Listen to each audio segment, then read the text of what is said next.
across the galaxy. This is where conspiracy on the wild side meets the perspective of a lifetime. This is the Free Zone with your host, Freeman. Hello and welcome to the Free Zone. Well, guys, I'll tell you, again and again, I'm told how wonderful my audience is. So I just want to thank you all for being the greatest audience out there and sharing with everyone and keeping up with all the great guests that we've had. So thank you all so much. Now, as you know, Google is censoring everything. YouTube is censoring everything. And Twitter is now shadow banning, right? So it has become more and more important that you actually go to people's websites. Go over to freemantv.com to keep up, because there's no telling whether or not you're going to get the notifications due to this 1984 censorship that we are dealing with. So it has become really important now that you actually go to freemantv.com and share it with everyone. Your retweets, your shares are super critical at this point because, boy, they are shutting us down. We are getting some weird noises on your end there, Cara, just to let you know. Are you?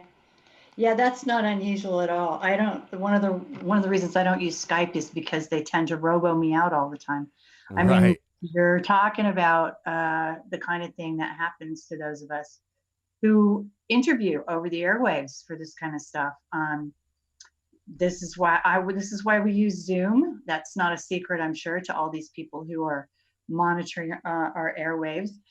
We've moved to Zoom because Skype tends to be a disaster these days.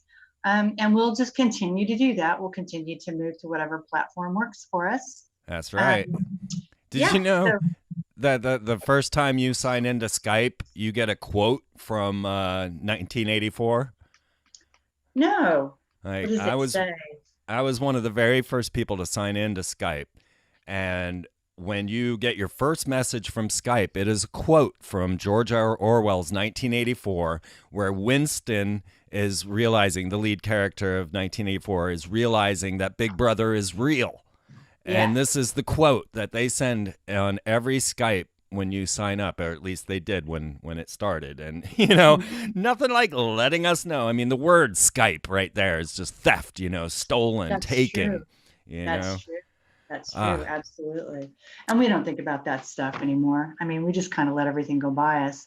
And they're telling us the truth, and we're telling ourselves the truth all the time, but we don't stop and listen to what we're saying, Oh yeah, I feel it all the time. I'm certain I am constantly under surveillance. I know my TV is watching me, and and they just slapped a smart meter on my house, and I don't even know what that's doing to me. And right. Can you get rid of it?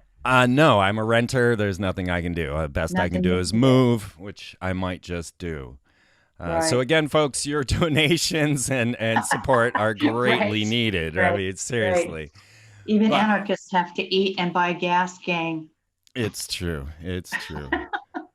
Well, so, folks, fact goes to mythology so quickly. I can use my own personal work as an example.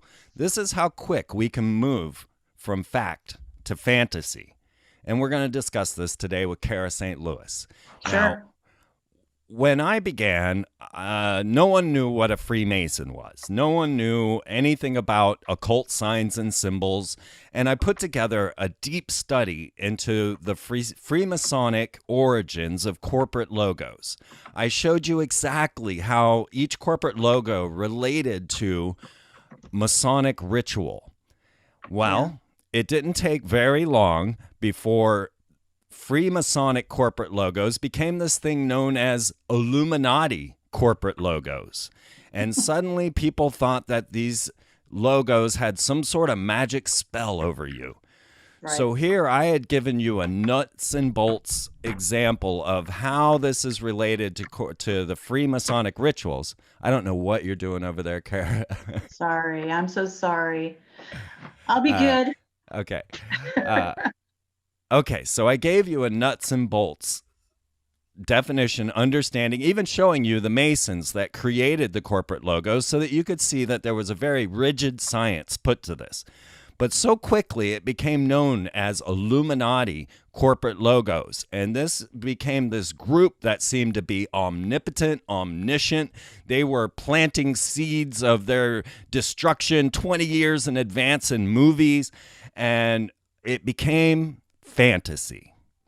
It got to the point where I had to start calling my work Illuminati corporate logos just so that I could be found in the searches. And what you must realize is how quickly fact becomes fantasy.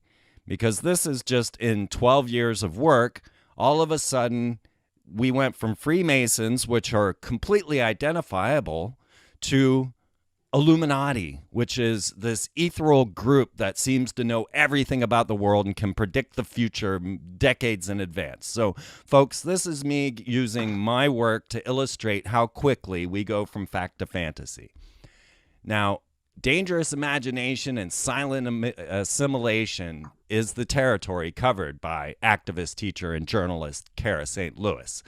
And she was a producer at the People's Voice TV, a contributing editor to Veterans Today. She's a novelist and an activist, esoteric researcher with works like The Sun Thief. We will also be discussing dangerous imagination and silent assimilation. There is so much more to the social engineering and cultural implosion of the 20th century, which Cara calls the stolen century. Would it surprise you to find that there is a very good likelihood that there is a false 1,000 years of history that's been inserted into our timeline to justify royal expansion? Now, Cara, I would like to discuss with you a few news stories that might relate to what we're going to discuss today. Mm-hmm. And we're going to begin with the new research that shows that ancient humans had sex with a ghost species or some type of proto-human. So scientists have discovered that there was an unknown humanoid or hominoid species that had sex with the humans, and that's how we became.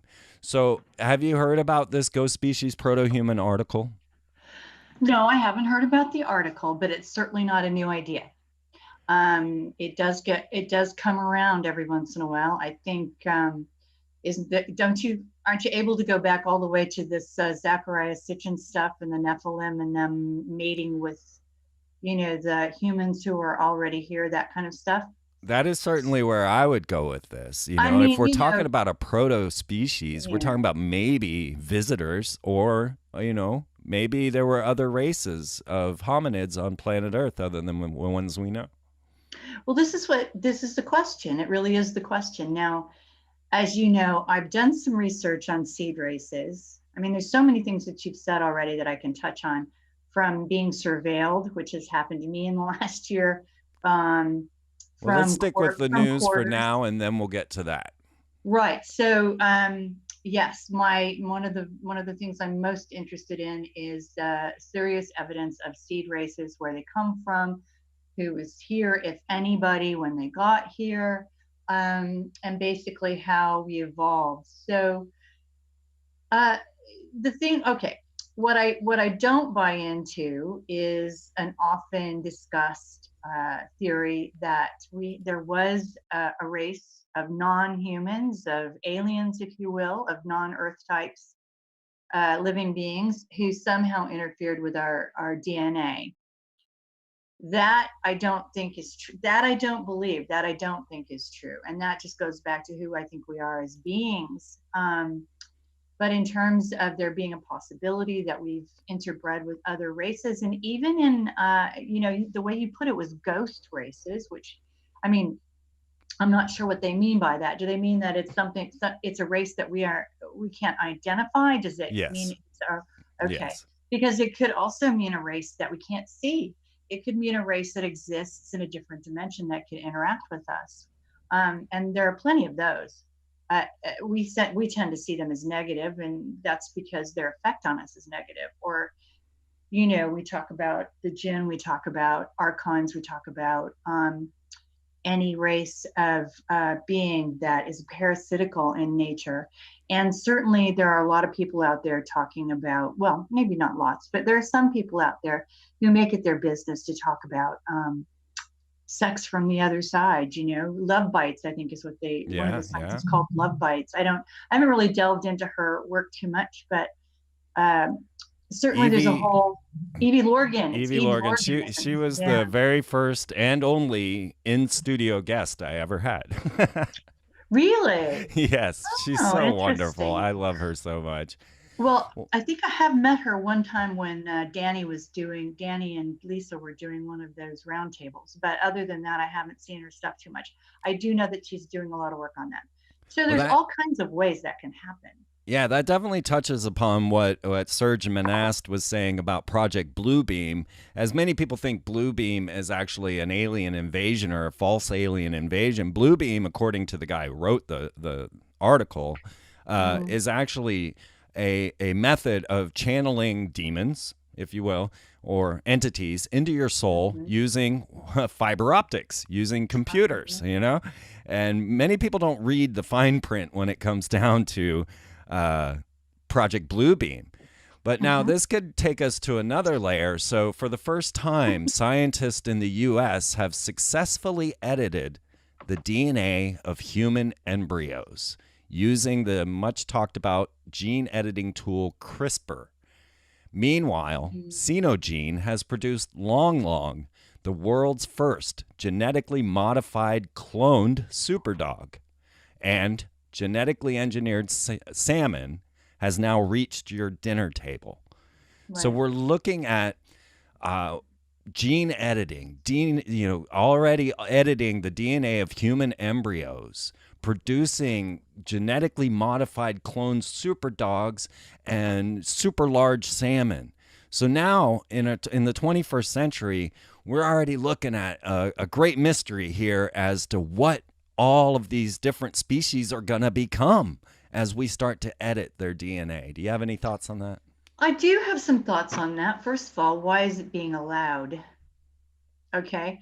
I don't think that, I mean, the question that you've asked is, what are we going to do with all this new stuff? Well, why the hell are we doing that? Why is this being allowed to begin with? Yeah.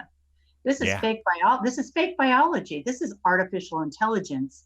And we're just allowing it to create this unenlivened stuff. There's artificial intelligence and there's authentic intelligence. One is AI, one is creates fake biologies. Anytime you see something that isn't real, for example, a computer is a dim replica of the human brain, or you get cloned animals, you get or you have the authentic creators. That's us. We are the original magicians. And so it's this neck and neck race all the time between this thing that wants to be us and us just going on our merry way, not realizing what's actually happening right beside us. And I just don't understand why it's being allowed. It's not necessary. It seriously isn't necessary. Yeah, I agree. And it took 25 years for them to accept the genetically modified salmon as food. But all the Yeah. way back to 1984, I think it was, the FDA had already agreed to us eating cloned beef. Yeah. And there's already millions of cloned cows out there, and everybody's Yeah. already eating cloned meat. Now, the curious thing about cloning is that, as you're saying, there's this authentic spark that comes from Mm-hmm. us during the mating ritual, if you will. And but cloning uses an electronic spark Yeah. to zap the zygote into life and start the life into this. Right. So there is a big difference between whatever that authentic spark is inside of us and the electrical shock that we give to a clone. Exactly, exactly. And then because we are beings of heartfelt understanding, what will we do when we're faced with these beings who are electronically created, who are not authentically human? In my view, are not authentically human. Okay, what will we do then? What will we do then? I mean, it's Franken biology. It's the Manhattan Project at to the nth degree. And it's really, this is just the kind of thing that has to stop. So, Well, did you know that you, with a little bit of spit, can sequence your own DNA at helix.com and unlock your potential? I did not know that. I won't be doing that, but Yeah, yes, let's I all did get not over know to that. helix.com. I mean, this is why the cops can set up roadblocks and scrape the inside of your cheeks and have your DNA. Yeah. And honestly, it's about creating this DNA registry. It's about a registry. It's about creating a registry. This is what the Human Genome Project is about. You know, all of these things that we cooperate with, that we get really excited about. I don't know why we trust any of these. I mean, it's really just mad science, isn't it? Oh, yeah. And I mean, Google, their Calico division, has the largest DNA database next to the Mormons. yeah, do You they know? really? Yeah. So uh, here we are back at Google again. Oh my God. Does no one know that Google is Skynet? I mean, they've got AI, they've got quantum computers, they have a DNA yeah, database. I mean, this is going out of hand. And meanwhile, DARPA is announcing that their neural engineering system design program can be implanted into the human brain and provide precise communication between the brain and the digital world. and people Yeah. will go for that. Why? Oh, they're so Seriously, excited.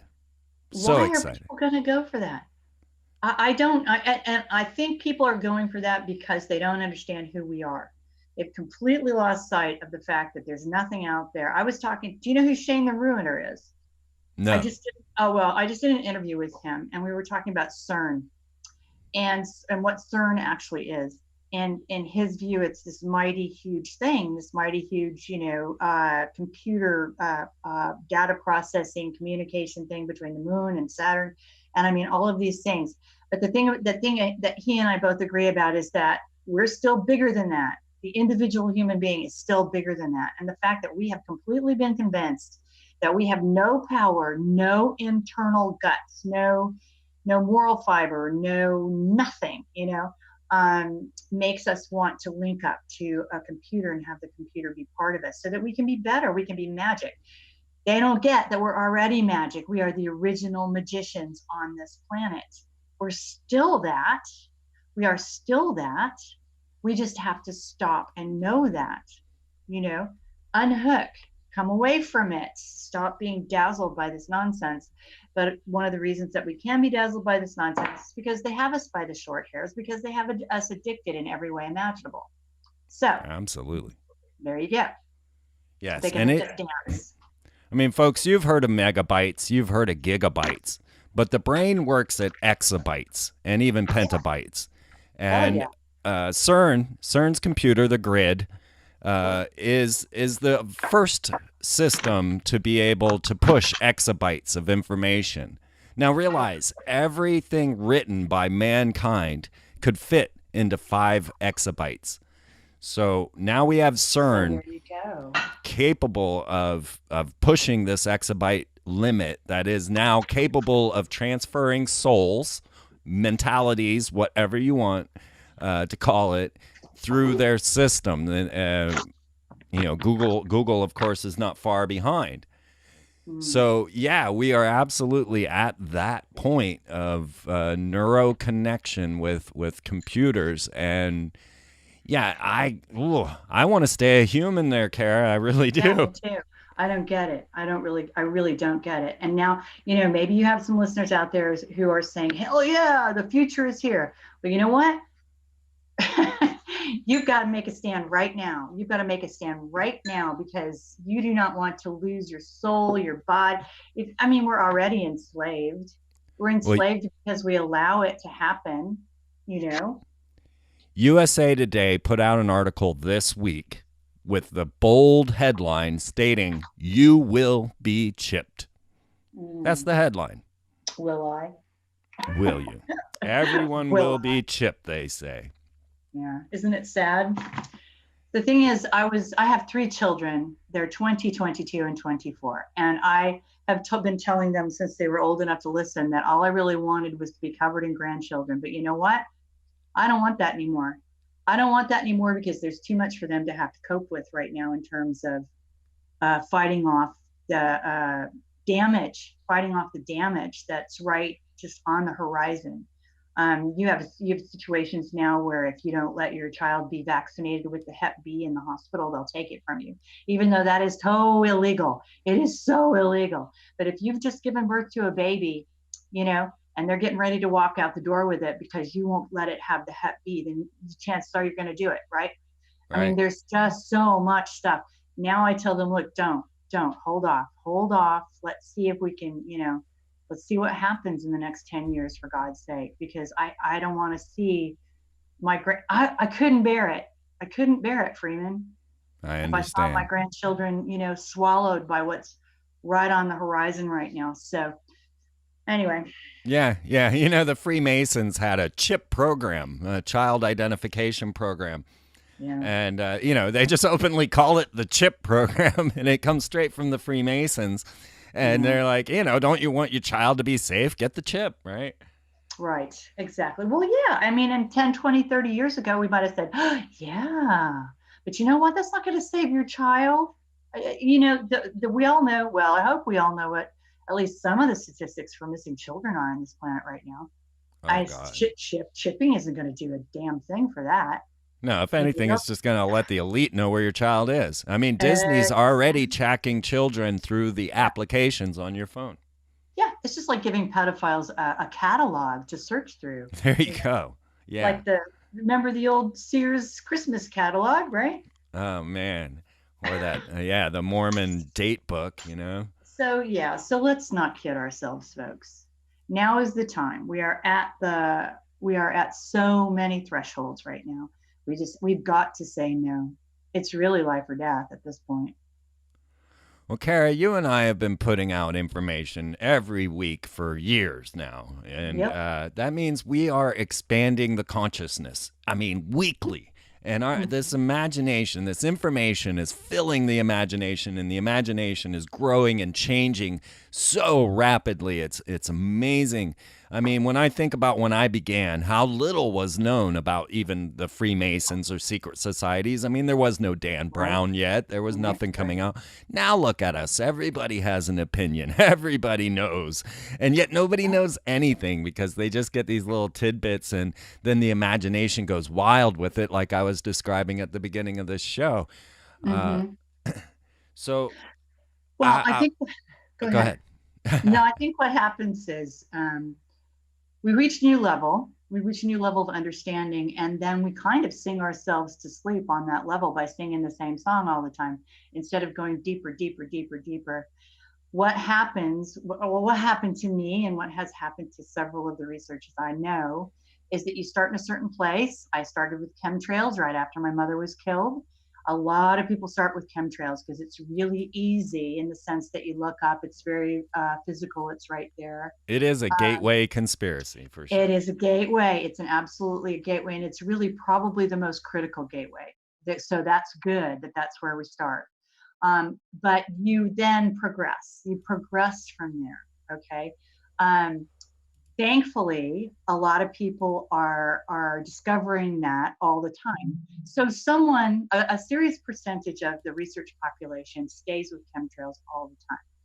Now, what happened to me is that I quickly realized that I needed to know why we're allowing this to happen and why we were participating in it, and sometimes happily. Do you know what I mean? Thinking we were doing a great thing. What the hell was going on there? So that led me and my ex-writing partner, Harold Kaltzvella, to do Dangerous Imagination, Silent Assimilation, the first volume, the first edition. Now you have a new volume of that out now, right? I do, my friend. I do. I have just about a month ago released a second edition, which is twice as big, 600 pages long, because I've had to add, first of all, I beefed up the chemtrail section. Second of all, because we're always learning, right? Second of all, I had to add some of the sections that I was I just couldn't do it, man. It's so, when you come up against the social engineering stuff, it just so, takes it out of you when you There's a lot of work. What's actually going on. Oh my God, right? So I actually just added a big section on the Vatican, and I added a big section on the psychiatric industry. Big deal on psychiatric. That's dangerous. Oop. Yep. That's Dangerous Imagination, Silent Assimilation. Second edition, my friends. It's out. It's out. And in the meantime, I also went from that to learning about the false chronology, and then some research came to me out of Germany via my wonderful husband, who is German and is a tireless, rabid researcher. And so came across this fellow in Germany who was doing some extraordinarily scientific work on etymology. It's kind of this John Nash character, you know. He just sees connections everywhere. He's in his mid 80s now. He's not well. He's not going to be with us much longer. But he put together a tremendous amount of extraordinarily good research on a race called the Fae. And so I ran with that as well because it made all kinds of sense to me. And so I've done a book with my friend Maria Wheatley called Guardians of Blood and Fire, The Search for the Celtic Heart, which is actually about the Fae and all that research. So started in, 2010, July 11th, 2010 is when my mother died. I started working on the book after Christmas in 2011. Now it's 2017. My journey has taken me from chemtrails all the way to a seed race. And the understanding that how mighty we are, how magical we are, and why it is that they must shut us down. They must shut us down, and we are elusive. We are almost impossible to shut down. We're constantly leaking out of our boxes, every box they try to put us in. So what I'm doing now, basically, is giving lectures that I call reverse engineering the trance. And each bit of this trance that we're in, we have to have a look at, we have to take it apart. And then I'm also doing workshops on regaining control of your own thoughts, because our thoughts are not our own. And I have some tools. I have some tools that work really well. So I've gone from looking up at the sky and going, what the hell is that? You know, to creating ways or delivering ways to help us get our thoughts back, because our thoughts are not our own. We're constantly being barraged by crap from the outside that makes us do, whether it's electromagnetic or it's the archons or it's psychological warfare, whatever. We are bombed all the time, or the computers right in front of us, right? Yeah. We're bombed all the time into not locating our own thoughts, not understanding what is a genuine, authentic thought from our own self. That's where we're at right now. Yeah, we lost a lot of that with this interconnectiveness that we have. I mean, the internet is a wonderful tool, but at the same time, we are getting filled with thoughts that aren't our own. And, you know, we're of the last generation that lived before the internet. Yeah. And listen, if you're about my age, Freeman, which you're not, you're probably a lot younger than I am, but if you're there's what we call the 50s club. A lot of us are talking about the 50s club because we really are the bridge generation, you know? I just turned 50. Did you? Welcome. Because they're just waiting for us to die, man. Because we're the only ones who remember. We're the ones who remember. The kids do not have a frame of reference. No. And we do. There is no time in the internet as well. So information that's put out today or 12 years ago, you can't tell what's the new. And so you can't build on information. Right. You can't. Plus, they've really perfected the art of the hamster wheel, you know, keeping us in these loops all the time, around. I remember when I was working for the People's Voice, I was being interviewed by Richie Allen about the Sun Thief. And he said to me, listen, Cara, and I knew what was coming because it was always the same stuff. It was, what's the difference between a contrail and a chemtrail? Really? Oh my God. If I hear that one more time, I swear to God. I've been talking about chemtrails since 1996. You think I'm not sick of that?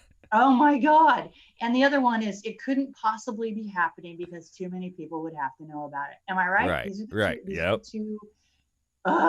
Okay. First of all, the first question's been answered up one side and down the other. If you still think that that's not answered, there's something serious. There's no hope. You're not even trying. If you don't get that one, there's no hope. The second one can be answered by social engineering. everything is compartmentalized to the point that nobody knows what anybody else is doing. It's really that simple. And God, if you've ever been in a corporation, or if you've ever been in the army, or if you've ever been in a factory working, you understand what compartmentalization is about. You don't know what the guy down the line's doing, really. Anyway, so those things, while Richie was asking me those questions, because he was saying, you know, I always get asked the same questions, I literally left my body. Okay. And I looked at that and I thought, there it is. That is nothing more than a hamster wheel they've got us running on, and we cannot get off it. And then I realized that we're surrounded by hamster wheels. So this is a serious social engineering science to keep us. I mean, you could call them memes if you wanted to. I think a meme is many things, but really it's just a thought hamster wheel, and it's all we do all the time because we're trained to stay on these wheels. Yeah. You know, from the minute we go to school, which is very Pavlovian, they've got us, and and it takes what, a couple of generations to change the narrative to being whatever they want it to be. So yeah. Just like I opened with the idea that I had a nuts and bolts science on Freemasonry, and suddenly it became this ethereal Illuminati. I mean, point to me, folks. Anyone out there, point to me, the Illuminati. You know, I have gone. Exactly. You know, they don't exist. It's not. Well, that's the thing. That's the thing. I was talking to Shane when we were interviewing. He will tell you he's from two very minor bloodline families, and we talked about the really the growing irrelevance of this idea of the Illuminati. You know, it's irrelevant. It doesn't matter. It's just a boogeyman. Yes. You know. That's all it is. That something to convince the ordinary guy on the street that there's somebody out there who has all the secrets and all the magic. In fact, that's not, you know, you've got predators, you've got parasites, but the Illuminati is kind of like, you know, the Wizard of Oz. It's not the guy behind the curtain, man. It's irrelevant. Yeah, and doesn't exist. It doesn't exist. It doesn't exist. I mean, if you want to talk about the Ordo Templi Orientis, if you want to talk about Freemasonry, if you want to talk about Skull and Bones, Jesuits, these all exist. But this Illuminati, this thing does not exist.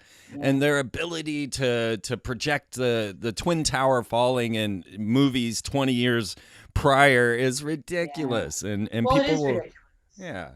It is ridiculous. First of all, and I hope you and everybody who's out there do this, because it's extraordinarily important. There are a lot of work being done on the timeline right now, our so-called history, and the chronology that we all accept as true, which isn't true at all. And there are lots and lots of people doing work on this right now. Anatoly Fomenko was the first one I came across, and I came across him through a woman called Sylvia Ivanova, who's doing a tremendous amount of really good research on sacred sites and megaliths and what she calls the survivors, which is sort of a couple of centuries ago. There's all kinds of evidence that a couple of centuries ago we still had the remnants of what she calls Atlantis. I don't call it Atlantis. I call it the Fae, but it almost doesn't matter what you call it in this context, because what you really want to think about is the global you want to call it high tech. Let's not call it high tech. Let's call it the global advanced civilization that existed up till a couple hundred years ago, when the world was absconded with, when our world was absconded with, and our narrative was changed, and we were taught that we were nothing. We were taught that we were impotent. We were taught that we had no power, skills, magic, nothing. Anyway, so that's one of the things that it's very important for you to get a connection to, is this idea that the history that you're being given is false. It's false. It doesn't exist. And you've just been fed this line to keep this line to keep you down and keep other people up. And that is way more important than focusing on this fairy tale story of the Illuminati, you know? Well, magic, by definition, is utilizing the imagination and the will to manifest. It is. We do it all the time. We don't ever not do it, but we do it unconsciously. We do it without any conscious sense that that's what we're doing. If it's around you, you've manifested it. If it's around you, you created it. Okay. And I consider myself now to be, the way I like to look at myself now, and I think a lot of people do, is I am the curator of all that I've created until now. You can consciously, absolutely, and you must get back in touch with your sacred, innate, birthright power to manifest on purpose. Okay, we can all do it. We can absolutely all do it. Do you have some methods? I do. That's what my workshop's about, man. I teach the first thing that you have to do, and I'm just going to be, I do this online because I have to, because people around the world want to do it, and they just can't get where I am. I also do it in person. I've got, when I go back to the United States in late November, I'll be doing lecture/workshop in San Francisco, 2 of them probably, a couple of them in Phoenix, 1 in Albuquerque, and then back here to do some more. But I live in London now. I had to get out of the United States to get my voice heard. Anyway, I do it in person when I can, but I do it a lot. You can hook up with me on Facebook. We've got a group started that's kind of all interested in doing this. It's a material meditation. It's what I call a material meditation. The first thing you have to do is get control of your own thoughts. So together we build a material meditation. It's not easy to do, but once you get it built, you can do it in about 5 minutes a day. And it is one of those things that several things happen when you get really good at it and you practiced it for a while. First of all, it only takes about 5 minutes to chase all the entities outside your brain away. An archon will get bored out of its whatever it has. It will become extraordinarily disinterested in you if you can regain sovereignty of your own mind for about 5 minutes in a row. Okay, it has no interest in a person, an entity that has that kind of control over its own thoughts. So you solve a lot of problems when you learn how to do this. The other thing that it does is that when you get really good at it, you create a thought wave. In the end, you create a thought wave. Okay, you also, because you choose a material object, a man-made object on which to focus, you get to the point where you can locate the archetype of that object, or what I like to call the or. Now, you probably have heard me say this before, because I'm going to say it till the day I die, but the human imagination is the translator between the morphogenic field, which is pure potential, and the material plane, which is where we manifest stuff. Okay, so we should have a conscious connection to the morphogenic field. What we have is an unconscious connection. But when you can locate the archetype in your mind, in your authentic, controlled mind, the archetype of something, an object, when what you're doing is you're touching the field again on purpose. So this is something that I'm doing. I mean, I'm not teaching anymore. Most of us have to work for a living. Most of us in this field, most of us who are anarchists, most of us who are activists have to work a day job or a night job, right? We have to work a buttload of hours every week just so that we can do this on the side. I am not doing that anymore because I was, do you want to get into that right now? Sure. Okay, because I'm there. No, let's talk about the trials and tribulations, because it's not an easy gig. No, it isn't an easy gig. It is, my friend Randy Moggins says, people who are putting out authentic work in this arena suffer. We don't get rich. If you see somebody who's got a big marketing platform behind them, that's bullshit, okay? That's not authentic activism. That's Walt Disney. That's MGM. That's, that's not what we're doing. Anyway. PewDiePie. That's right. So I was a teacher. Most people know that I'm a Waldorf teacher. And I have been doing this for the last 3 or 4 years over here. Anyway, the last year or so, my school, and by the way, nobody knows where I teach. That's what's so funny. My school is just so rabidly worried that people are going to figure out where I taught. No one is ever going to figure out this little tiny picayune bullshit school. It's not going to happen, okay? And I never, ever would say, because that puts the children in harm's way. You know what I mean? Oh, yeah. I just would never do it. Anyway, However, I got the people that I worked for always knew what I did kind of in the background. They really weren't worried about it because it's my own business, you know. But then this last year, I got a new boss, and this boss did not like my work. And the part of my work that she didn't like the most was the false chronology. That caused her massive problems, and so she harassed me for the whole year, and she had me surveilled. Everything I did online was surveilled and commented on by her, you know, or taken to the board of trustees, and that also is not okay because I've never done anything. Do you know what I mean? Yeah. So no, she surveilled me like crazy, and I think that this is just what's coming. I'm pretty sure that most people in most businesses are under surveillance all the time now. I think it's pretty standard.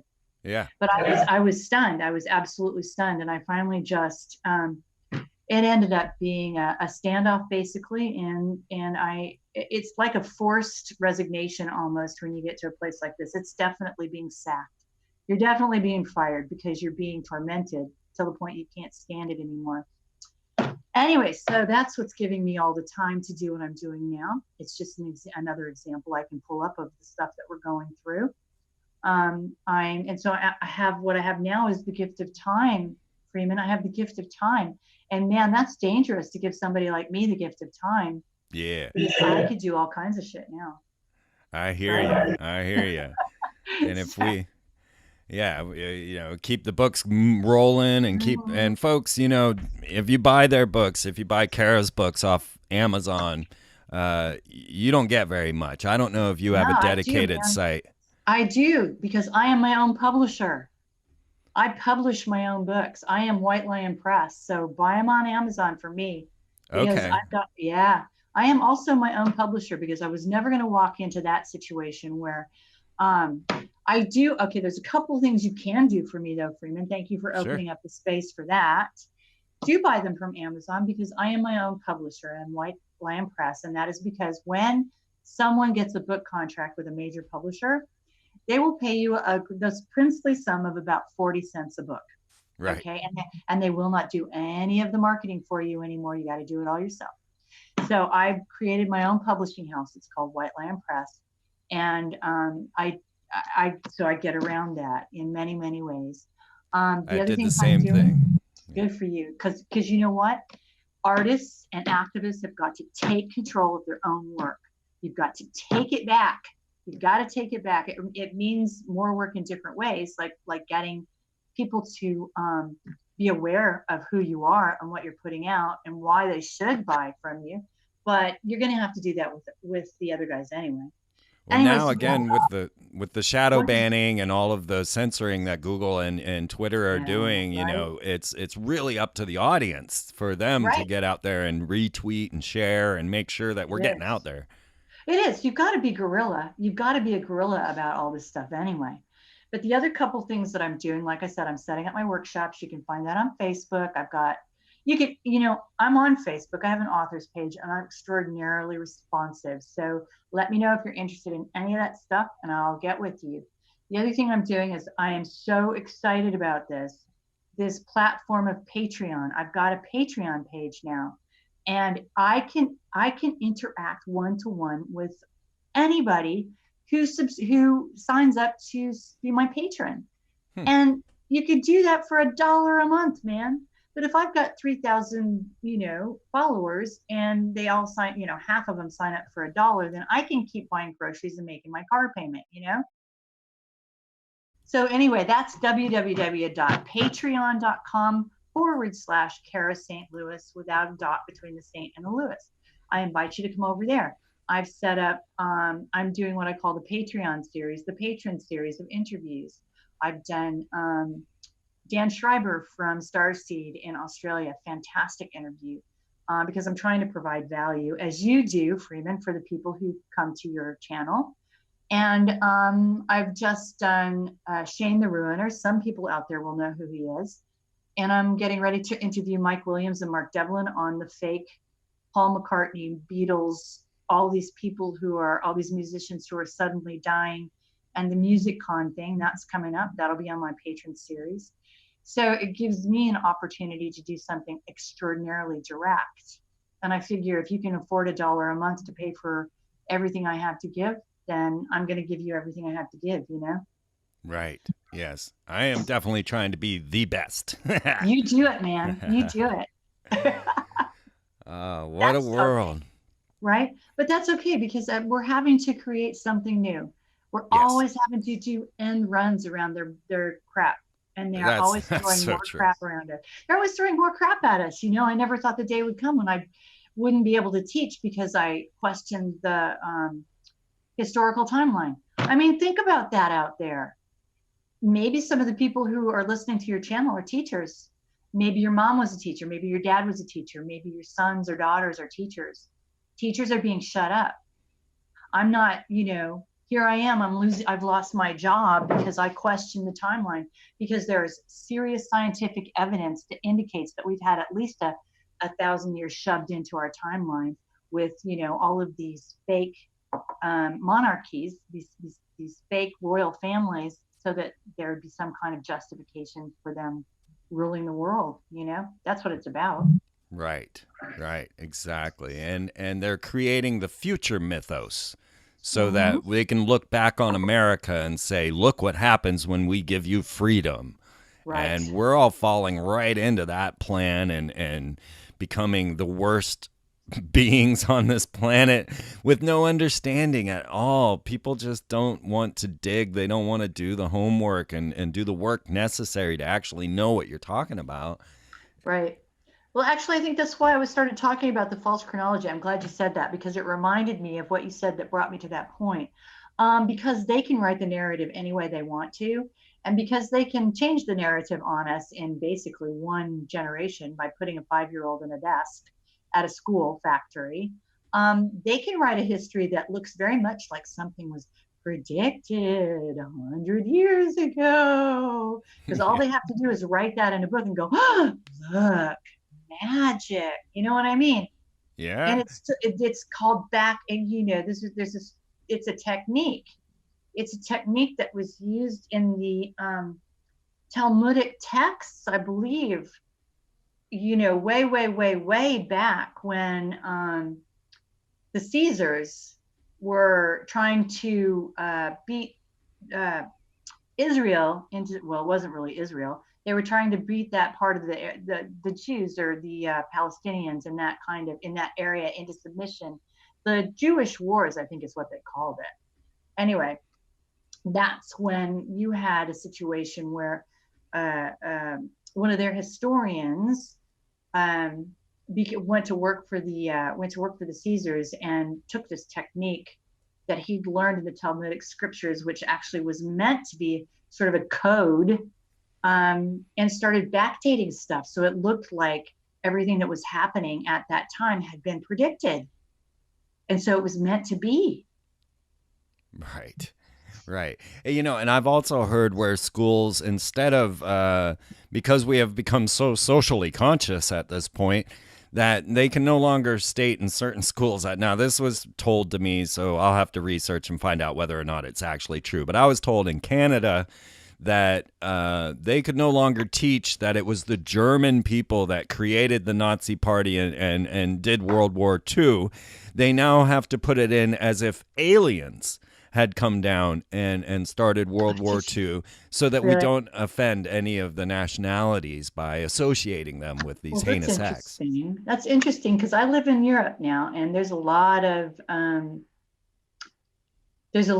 things going on over here that are quite reminiscent of the scapegoating of the Germans in World War One and World War II both, largely due to the fact that Angela Merkel is controlling and really riding herd on Europe in terms of the European Union. It looks very much like it's a Germany driven project. You know what I mean?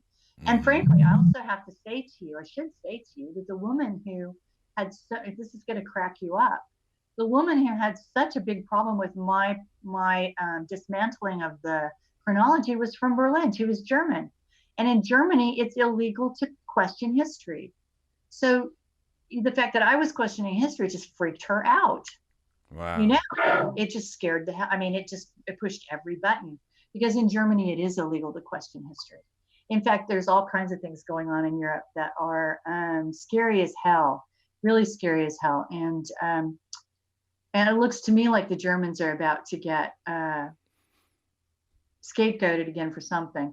Although honestly, Freeman, I don't think we're on the verge of World War III. I think that despite the fact that something happens about every week, such that people will go, oh, here it comes, you know. North Um, Korea. Yeah. yeah, it's all of that. But in reality, all they're really doing is keeping us on the verge of a nervous breakdown emotionally so that Right. they can harvest that energy from us. It's not, I mean, the other shoe's never going to drop because there is nothing worse for us as humans than waiting for the other shoe to drop. That just keeps, you know, our negative, hysterical energy at peak um, capacity so that they can harvest it from us, you know? Yes. Yes. I think that's the job of the TSA. Yeah, right. Right. What a nightmare. You know, I actually ran through one of those metal detectors with a full metal camera in my pocket that I forgot was there, and it Yeah, didn't even register. really? Yeah. So why am I taking off my shoes? Man, Why I am I don't taking know. off my shoes? I don't know. I will say that it seems like coming back and forth from Europe like I do a lot because my family's still in the United States. It's gotten easier actually to get into the States from here, but I also carry a US passport. That helps, you know. When I was getting ready to go in the last time, I did realize because Trump's got some policies in place about who can come and go, you know, that I'm not completely versed up on, and those were brand new. So I was waiting in line to offload my luggage, and somebody was getting turned away. They had to go to their embassy, and I don't know. It was an interesting situation that one doesn't often see when one is flying out, you know, into the United States. So, but I've also noticed that I usually go into Logan, and I've noticed that it's a cakewalk now, man. It used to be a deal. It used to be a deal. Now it's just like, oh, hi, whatever. So in some ways it's getting easier, but I have to say that I feel that's because, and this is where I'm going to get into trouble, I'm sure, but it's this border stuff, you know, it's this plan to overrun all the borders. So what the hell do they care? You know, sure, come on in, right? Because the plan is to overrun all the borders and crash all the economies. That couldn't be more evident than it is here in Europe, especially with Germany. Okay, my brother-in-law, believe it or not, is never going to get over this. My brother-in-law is what they call the prime minister of Thuringia, which is like a state. It's like this big state in Germany, and he is of the left party in Germany, and he's somebody who couldn't, you know, get immigrants and refugees. They're not refugees, they're economic immigrants. Okay, they're not refugees. Anyway, he can't seem to flood his state in Germany fast enough with people from Northern Africa and Syria and wherever else that they're coming. And this is a plan. This is a plan to crash economies, you know? So it may well be that it's easy for me. It's easy to get in and out because they want it to be easy to get in and out now, whereas it hasn't been easy to get in and out since, you know, 9/11. Right. All right. Yeah, I definitely see that happening all over. And I mean, I personally just say I don't believe in a shoe bomber. And I really feel like there's something more about having us needed to be barefoot as we go through Right, this device that doesn't seem to right, be detecting any metal in my pockets. So, right. Yeah, you know, we need to and look at our world in a much stranger way and we do. realize, We yeah. do. And listen, Freeman, if it's a security issue, then how come I can upgrade my ticket and go fast track? Huh? Yeah. Yeah. How come I could just whiz on through if I just pay him a little more, you know, Well, backsheet especially if you give space? them a retina scan. The retina scan. I'm not going to give. Well, who knows? You know, we probably do Yeah. that. We probably do that every time we have to go in. Have you had to go through the airports where you have to, like, they take your picture and then you get a little printout of your face and and you Yeah, put, yeah, and you got to yeah, push that little button and wait to see yeah, if you get a yeah. green light. Yeah, it's Yeah, that's what weird. they're doing. That's what they're doing, I'm sure. So, I mean, but this is kind of, my husband was telling me about this Google thing that you were probably talking about. It's probably what you were talking about at the top of the hour. This There's this thing called the toxicity monitor. It's a toxicity monitor for your speech. Have you seen this? No. God, I wish I could remember what it's called, but somebody out there will remember what it's called. Maybe I will before I forget, but before we're done. But there is a program now that will analyze what you type in to, say, Facebook or Google or whatever, um, based on what they call a toxicity level. Okay. I just did an article on this for my Patreon. No, we're talking And verbal toxicity here. well, yeah, written toxicity, I think. Okay, right, right. It's about, like, for example, if you use the word do not, if you say do not like, or you say I don't like Trump, or I don't like Merkel, or I don't like this, or I don't like that. It gives you a level of toxicity. Like if you say and I'm just kind of pulling figures out of my head right now. I had them in front of me. I don't like Merkel might get you a 68% toxicity quotient. And so that sentence will be eliminated from the conversation. So that's like Do a you see what troll I'm saying? meter.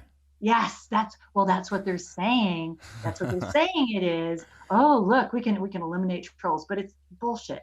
Okay, Right. that's okay. And so this guy who was evaluating this new piece of software decided to just take one word and plug it in just to see what happens. So he decided to take some political leaders, right?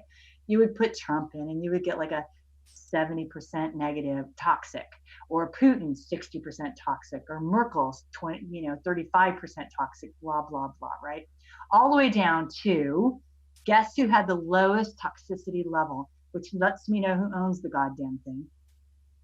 I can Uh, curse on your show, can't I? sure, Okay. we're in a You're free okay? world here. Yeah. Okay, all right. Guess who has the lowest toxicity level just by name?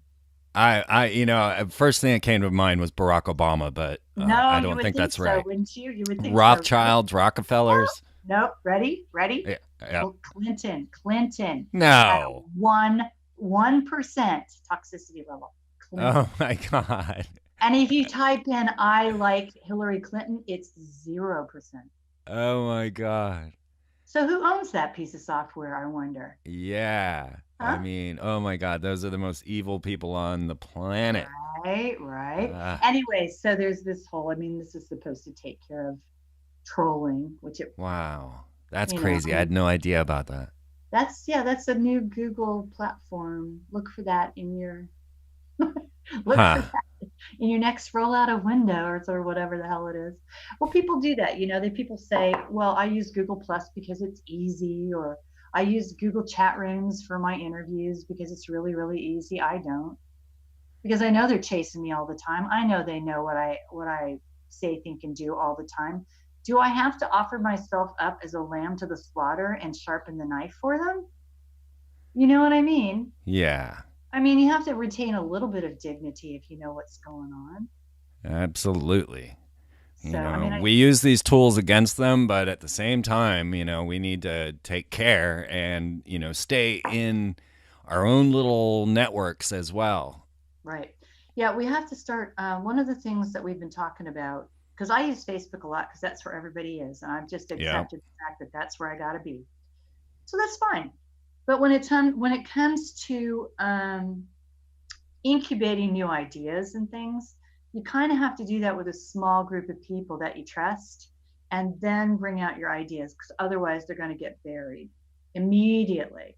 There's so many techniques they can use on Facebook to bury your stuff. One of the things that makes me the craziest is this technique called shadowing. Do you know what I mean? Oh, I've been shadowed from day one. Oh, I hate it. Listen, I'll get really excited about something and I'll want people to be kind of on the watch for what I'm coming up with. So I'll Uh, say something on Facebook and I'll be damned, within about 5 minutes, there'll be 10 posts under what I said of people posting other people's work about other stuff. So the last thing that anybody gives a shit about is what I just said. right.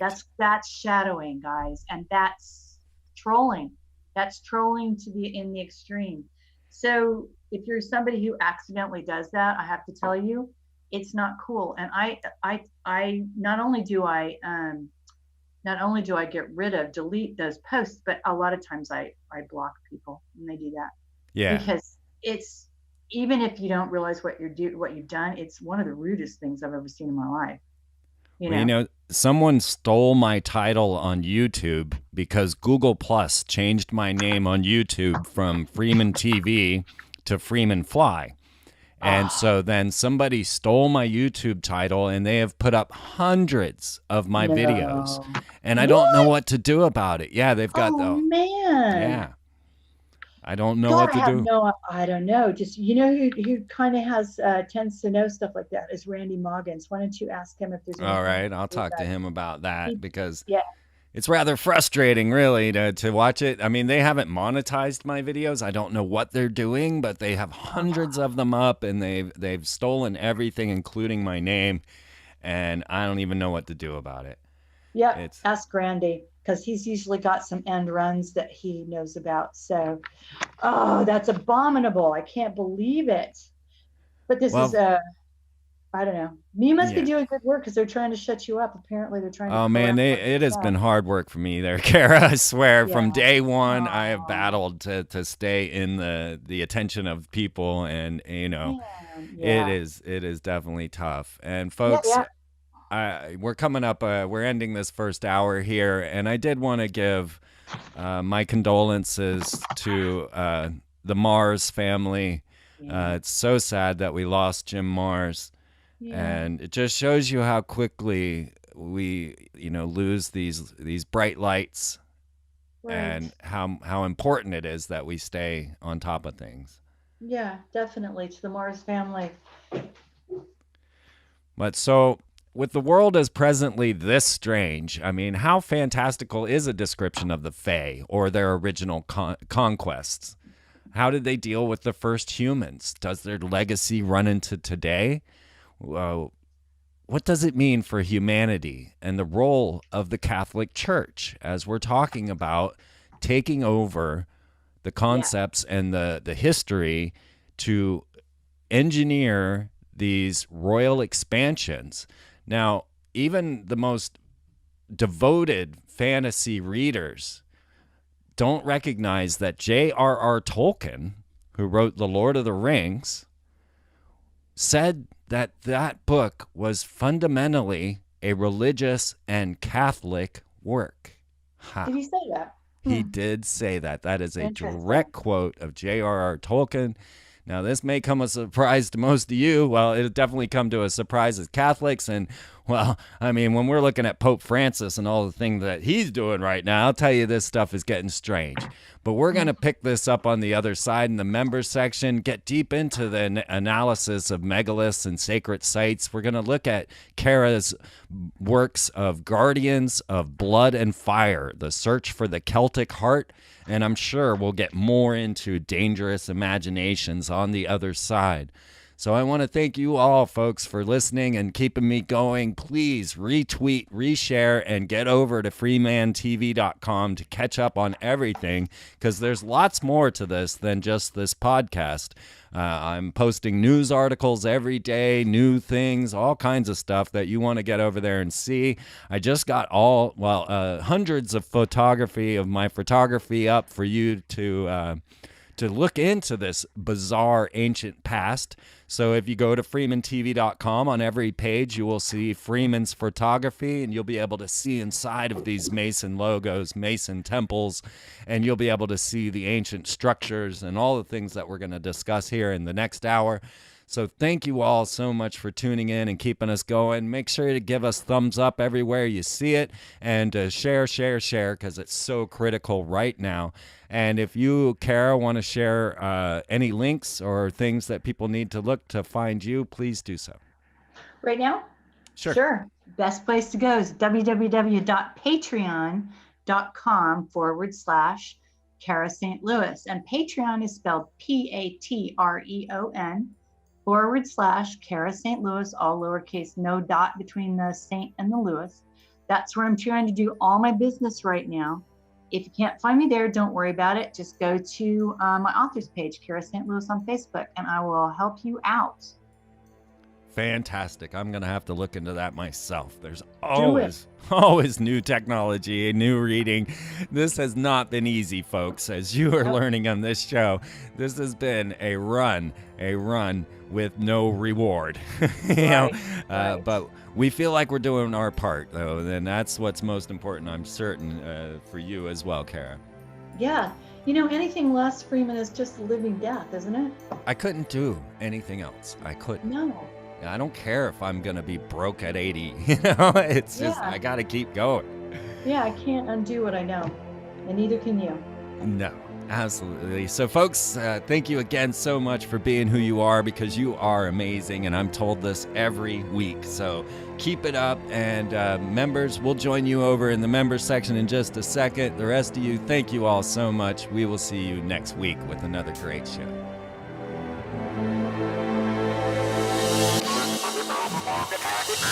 Thank you.